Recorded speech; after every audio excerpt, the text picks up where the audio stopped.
जय मां Sharde students, welcome to my channel Riddhi tutorial classes. आज मैं बहुत दिन के बाद वीडियो बनाने जा रही हूँ। कुछ पर्सनल प्रॉब्लम्स की वजह से मैं वीडियो नहीं बना पा रही थी, इसलिए मैं आप लोग को सॉरी बोलना चाहूँगी। और पिछले क्लास में मैंने फॉर्म्स ऑफ बिजनेस ऑर्गेनाइजेशन के बारे में बताया था। अब सोल ट्रेड तो मैं बता चुकी हूँ उसका पूरा, और पार्टनरशिप का मैंने मीनिंग बताया हुआ था कि what is partnership business and what is it's character essentials it is, ये सब मैं बता चुकी हूँ। अब आज का जो हमारा टॉपिक है वो होगा टाइप्स ऑफ पार्टनर्स, मतलब साझेदारों के कितने प्रकार होते हैं। तो चलिए आगे बढ़ते हैं, साझेदारों के प्रकार को समझते हैं। तो ये हमारा है साझेदारों के प्रकार, टाइप्स ऑफ पार्टनर्स, मतलब पार्टनर्स कितने प्रकार के होते हैं। तो इसमें कहता है कि फर्स्ट होता है पूर्ण साझेदार और सेकंड होता है अपूर्ण साझेदार। मीन्स फुल फ्लेज पार्टनर और नॉट फुल फ्लेज पार्टनर्स। अब इन दोनों को समझ लेते हैं। इसमें कहता है कि प्रायः साझेदारी फॉर्म जो भी होता है उसमें दो तरह के साझेदार पाए जाते हैं। पहला पूर्ण साझेदार, वे साझेदार जिनका फॉर्म से सीधा संबंध होता है। ये साझेदार फॉर्म में अपनी कैपिटल को इन्वेस्ट करते हैं और प्रॉफिट और लॉस में हिस्सेदार होते हैं। ठीक है, इन्हें हम पूर्ण साझेदार यानी फुल फ्लेज पार्टनर कहते हैं। और दूसरा होता है अपूर्ण साझेदार, नॉट फुल फ्लेज पार्टनर्स। वे साझेदार जिनका फॉर्म के व्यवसाय में पूर्ण हित नहीं होता है। ठीक है, उनका पूरा इंटरेस्ट नहीं होता है। ये साझेदार किसी विशेष उद्देश्य से फॉर्म से जुड़े होते हैं। इनके द्वारा फॉर्म में कैपिटल को इन्वेस्ट करना और प्रॉफिट लॉस में हिस्सा लेना ये जरूरी नहीं होता है। इस तरह के साझेदार को ही हम कहते हैं अपूर्ण साझेदार यानी नॉट फुल फ्लेज्ड पार्टनर्स। ठीक है, तो अब आगे देखते हैं कि पूर्ण साझेदार में क्या क्या आता है। पूर्ण साझेदार में फर्स्ट आता है सक्रिय साझेदार यानी एक्टिव पार्टनर्स। तो एक्टिव पार्टनर्स जैसा कि नाम से ही पता चल रहा है, एक्टिव मतलब हर काम में एक्टिव, सक्रिय। ठीक है, तो इसका डिफिनीशन क्या होगा, तो वे साझेदार जो फर्म के संचालन में सक्रिय रूप से भाग लेते हैं सक्रिय साझेदार कहलाते हैं। और इसके अतिरिक्त ये फर्म में अपने कैपिटल को भी लगाते हैं और प्रॉफिट और लॉस में भी हिस्सा प्राप्त करते हैं। और इनका जो उत्तरदायित्व होता है, लायबिलिटी होता है, वो भी अनलिमिटेड होता है। तो ऐसे साझेदार को हम कह सकते हैं कि ये साझेदार जो हैं वो फॉर्म के एजेंट के रूप में काम करते हैं, इसलिए इनको जनरल साझेदार भी कहते हैं, साधारण साझेदार भी, मतलब कई नाम से इनको जाना जाता है। ठीक है, तो सेकेंड आता है निर्दालु अथवा शिथिल साझेदार। ये स्लीपिंग और डोरमेंट पार्टनर्स, जैसा कि नाम से ही पता चल रहा है कि निर्दालु मतलब सोया हुआ, शिथिल सुस्त, मतलब कि जो पार्टनर सिर्फ और सिर्फ नाम का पार्टनर है, वो किसी वर्क में एक्टिव नहीं होता है, उसको हम क्या कहते हैं, स्लीपिंग और डोरमेंट पार्टनर्स। निर्दालु अथवा शिथिल साझेदारों का अर्थ उन साझेदारों से है जो अन्य साझेदारों की भांति ही अपना कैपिटल को इन्वेस्ट करते हैं, फिर लाभ हानि में हिस्सा भी लेते हैं, और उनका जो लायबिलिटी है वो भी अनलिमिटेड होता है। और लेकिन वो जो व्यवसाय का संचालन है, मतलब ऑपरेशन में कोई भी भूमिका नहीं निभाते हैं, उसी को हम क्या कहते हैं, निर्दालु अथवा शिथिल साझेदार कहते हैं। ठीक है, नेक्स्ट आता है गुप्त साझेदार, सीक्रेट पार्टनर्स। जैसा कि नाम से ही पता चल रहा है, गुप्त मतलब किसी को जिसकी जानकारी ना हो। तो गुप्त साझेदार वह साझेदार जिसके फॉर्म के साथ संबंध की आम जनता को जानकारी नहीं होती है, वैसे साझेदार को हम क्या कहते हैं, सीक्रेट पार्टनर्स कहते हैं।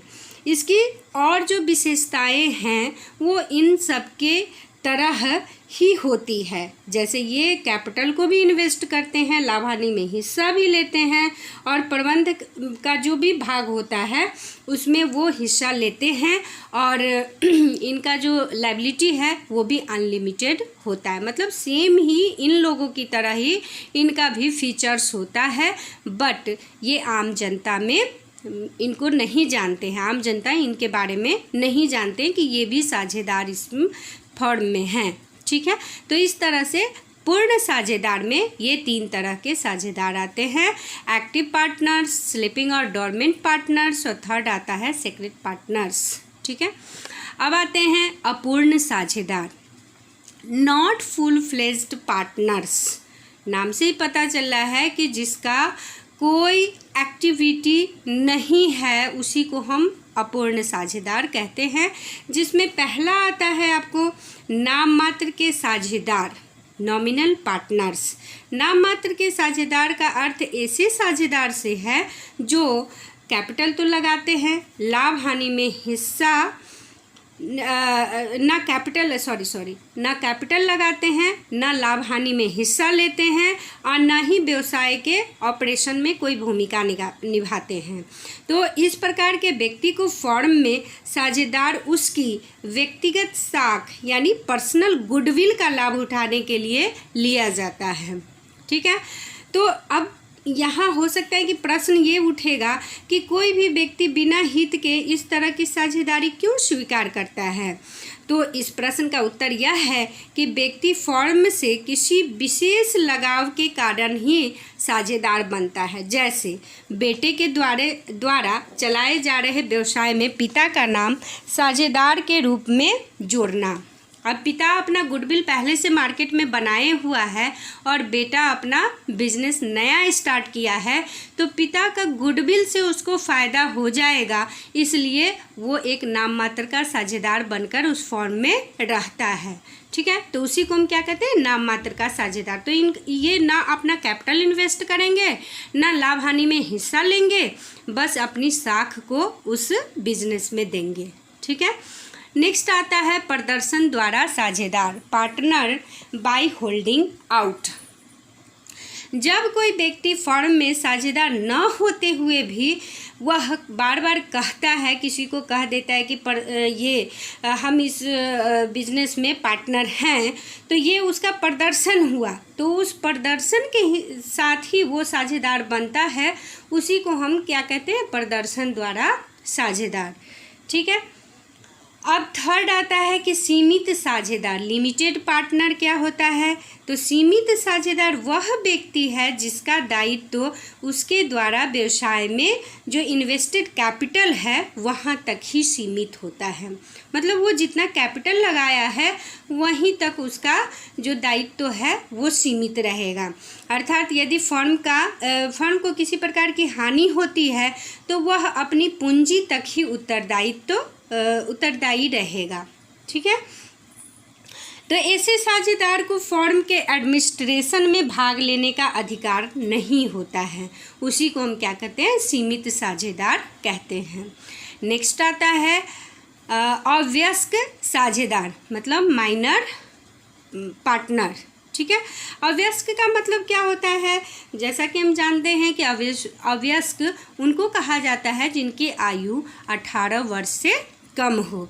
तो कोई भी व्यक्ति जिसमें अनुबंध करने की क्षमता नहीं होती है, मतलब कोई भी कॉन्ट्रैक्ट को वो नहीं कर सकता है, वो साझेदार नहीं बन सकता है। तो इस नियम के अनुसार एक अवयस्क साझेदार नहीं हो सकता है, लेकिन भारतीय साझेदारी अधिनियम 1932 में यह प्रावधान है कि यदि अन्य साझेदार चाहें तो वो अवयस्क को फर्म के लाभों में साझेदार के रूप में स्वीकार कर लेते हैं। ठीक है, जैसे किसी का पिता है, वो उस फर्म में काम कर रहा है और अचानक उसकी मृत्यु हो जाती है या फिर वो बीमार हो जाता है, तो उसका जो बेटा है वो माइनर है। ठीक है, तो सबके समझौते से उसको रख लेता है कि चलो जो लाभ होगा उससे उसको हिस्सा भी मिलता रहेगा। तो इस तरह से सबकी सहमति से एक अवयस्क को भी साझेदार बना देते हैं। ठीक है। तो नेक्स्ट पॉइंट आता है केवल लाभ में साझेदार, पार्टनर इन प्रॉफिट्स ओनली। ये किस तरह के साझेदार होते हैं? तो ये साझेदार अवयस्क साझेदार से भी भिन्न होते हैं, उससे भी अलग है। ऐसा साझेदार केवल फर्म के लाभ में भागीदार होता है। ध्यान रहे कि यह साझेदार जो है वो अन्य पक्षों के प्रति शेष साझेदारों की भांति ही उत्तरदायी होता है। जैसे उसका जो लायबिलिटी है वो भी अनलिमिटेड होता है और इसे साझेदार को फर्म के प्रशासन में भाग लेने का बस अधिकार नहीं होता है। जैसे वो कोई एडमिनिस्ट्रेशन के वर्क में कभी भी भाग नहीं ले सकता है, इसीलिए उसको क्या कहते हैं? केवल लाभ में साझेदार। तो इस तरह से हमारा काइंड्स ऑफ पार्टनर्स या टाइप्स ऑफ पार्टनर्स, साझेदारों के प्रकार, ये कंप्लीट हो गया। ठीक है, तो इस तरह से हो गया। अब मैं ये कहना चाहूँगी कि आप लोग को ये जो मेरा तरीका है इससे समझ में आया या नहीं आया। थोड़ा प्रॉब्लम है इसलिए मैं बोर्ड पे नहीं कर पा रही हूँ।